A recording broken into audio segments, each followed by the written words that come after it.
Good day everyone. I am here to discuss what is speed accuracy trade-off and what is Fitts law all about. So I will focus to that. So later on, my co-members will expound what our topic all about. So what is speed accuracy trade-off? Speed accuracy trade-off is the relationship between speed and accuracy. If the movement speed will decrease, then the movement accuracy will increases and vice versa. So it is also a vital because some of the things we do require both speed and accuracy. Let's say for example, in football, if a player tries to score, then yet runs rapidly and focuses on speed, so there is a chance that nga iyang accuracy will suffer as a result of paspas kay iyang lihok, and he would be less accurate in targeting his goal. So next is Fitts law. So Fitts law was called after a study of pointing conducted by Paul Fitts in 1954. His original research focused on pointing with a pen, but his findings can also be applied to pointing with a mouse, touch screens, and a variety of other pointing devices for 2D displays. Fitts law states that the time it takes to hit the target is proportional to the target size and also distance from the shooter. It predicts movement time in a situation which involves both speed and accuracy, implying that a person should move as swiftly and accurately as feasible to a target. As a result, speed and accuracy are linked to Fitts law because Fitts law aids in determining the movement time of a speed accuracy trade-off and the time required to complete a certain task. That's all from my part. Thank you everyone. Good day everyone, I am Chanel Mertas and today I am going to report about the speed accuracy skills. So what is speed accuracy skills? Speed accuracy skills predicts the accuracy of a movement to a target decreases as the velocity of the movement increases. So when both speed and accuracy are essential to perform the skill, this is called the speed accuracy trade-off. When speed is emphasized, the accuracy is reduced, vice versa. There is a significant relationship between the two key components of movement. The faster the movement of the person, the lower the accuracy is. So an example of this is, it would be an elite basketball player playing or dunking a basketball. Speed accuracy skills by Fitts law. So Fitts law is not actually a law. It is a descriptive model of human psychomotor behavior that is written as an equation. In 1954, Paul Fitts showed to us that we could mathematically predict movement time for speed using the accuracy skills. So there are spatial dimensions of two variables. The first one is the movement distance and the second one is the target size. So the given equation of Paul Fitts is mt equals a plus b log 2 open parenthesis 2d slash w close parenthesis. Mt is the average time to complete the movement. A plus b is the model parameters. D is the distance from start to the target center. And lastly, the W is the width of the target. That ends my report. I hope you learned something from it. Thank you.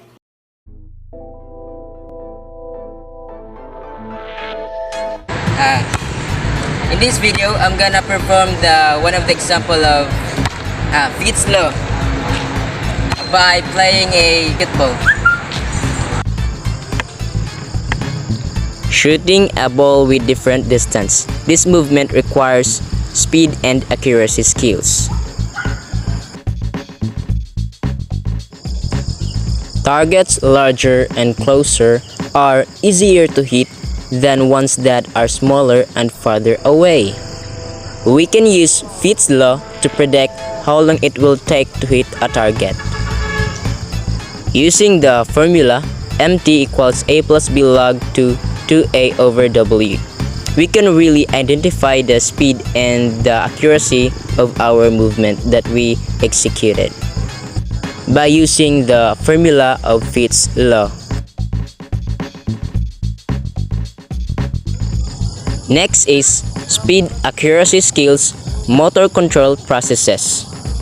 General agreement that two motor control processes underlie performance of speed accuracy skills.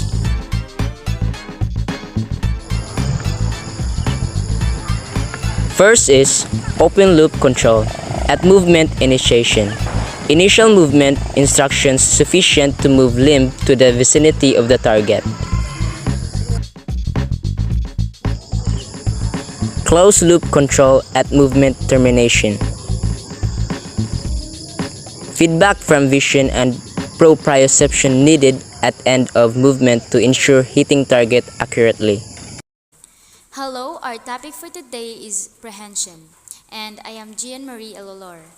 Prehension in normal layman term is just holding an object or grasping an object. Prehension activities involve grasping or holding an object between two surfaces of your hand. These two surfaces of your hand means the holding an object between your fingers and the palm. The thumb may participate in certain prehension activities and may not participate in other activities. Prehension is divided into two types. The power grip, which requires your entire hand, a full hand prehension is required, and precision grip, which involves gripping only through fingers and thumb. Now, these are the characteristics of both the grips. Power grip involves forceful flexion. There occurs a forceful flexion at all the finger joints, and thumb after grasping the object acts as stabilizer to hold the object between your fingers and the thumb. Precision handling. Precision handling is comparatively skillful. It is a defined movement of holding small objects between your fingers, between two fingers, or between a finger and thumb in precision handling that the palm is not at all involved. Paces. The paces of power grip is opening the hand, positioning the fingers along the objects, bringing the fingers to the objects. Once the fingers are along the object, this is the thumb plays a stabilizing role and the object is held in precision handling.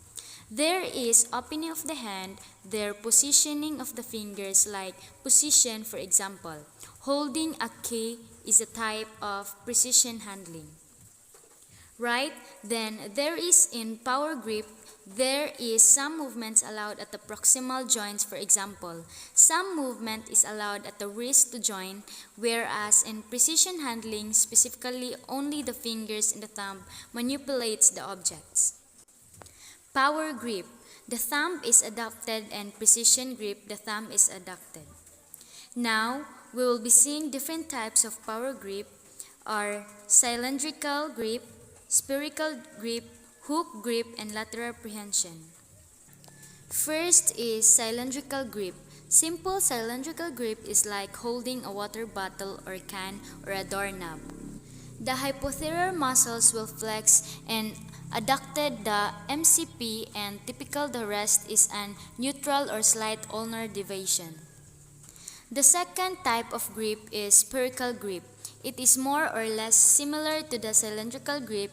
The only difference is there is greater spread of the fingers, for example, holding a ball, and more the most important muscle here are the interosseous muscles. The interosseous muscles are primarily involved in this type of spherical grip. Hook grip. Hook grip is specifically like simple. It is like this, a grip form which forms a hook. As you can see, it forms a hook here in the simple example in carrying a briefcase.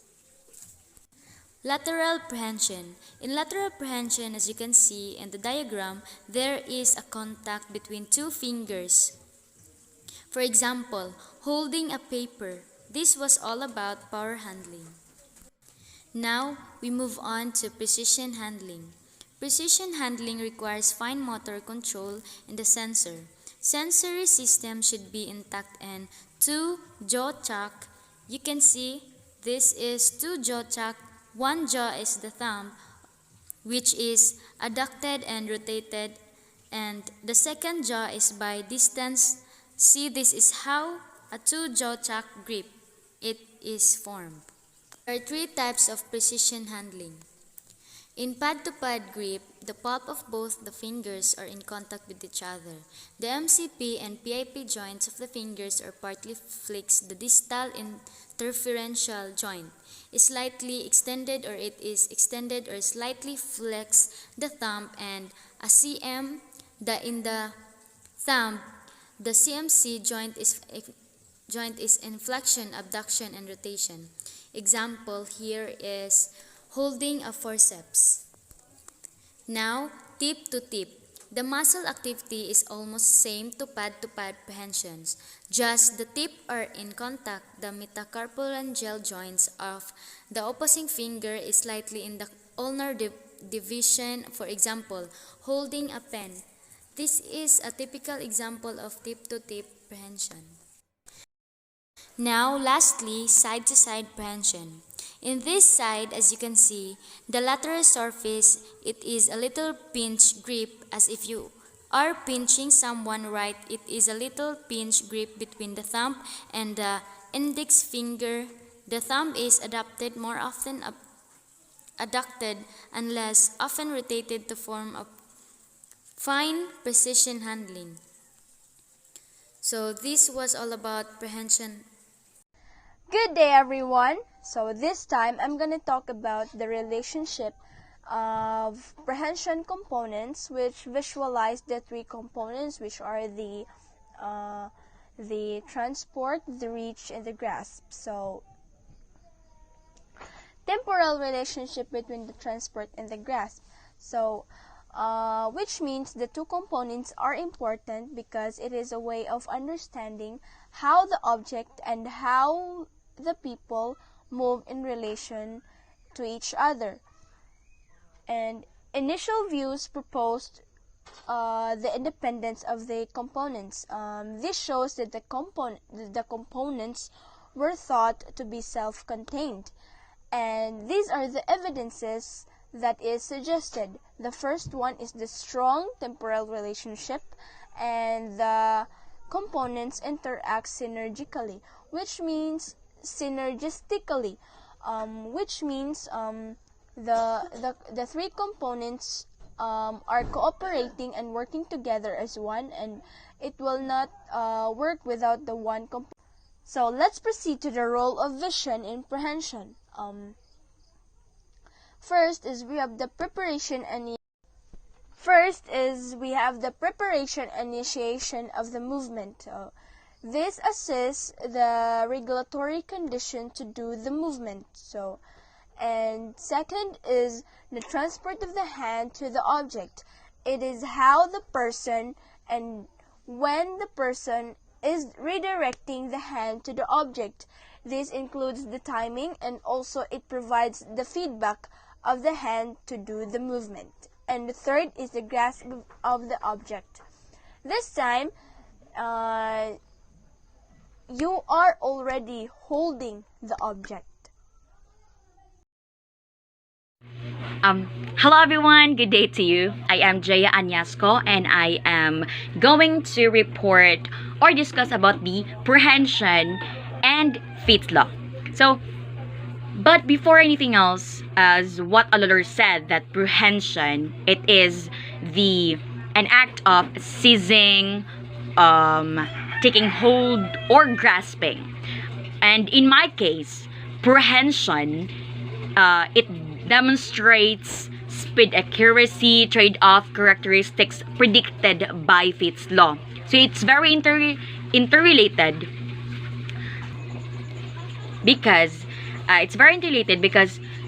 as we already knew that Fitts law, it is a predictive model where, predictive model of human movement that we humans primarily use. So it predicts the amount of time that is required to rapidly move a specific target to a specific movement.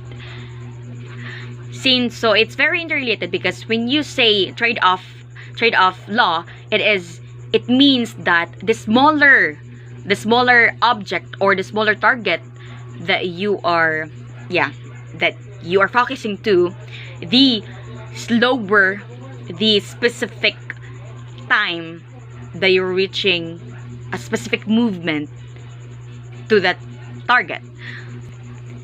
So for instance, it's like more time was taken to gas weather objects, but only beyond a critical width that is varied between individuals.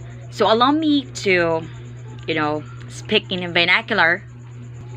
So ang pagsabot jud kay kanang naadjay kanang predict ang kanang insus law na siya gi-predict nga time where kanang time to a specific movement that you are doing, kanang kung unsay mong gibuhat kanang to a specific movement that we usually use, na na siya time nga mahitabo or na time nga gi-predict na ang time kung sa ang imong lihokon sa usa ka movement.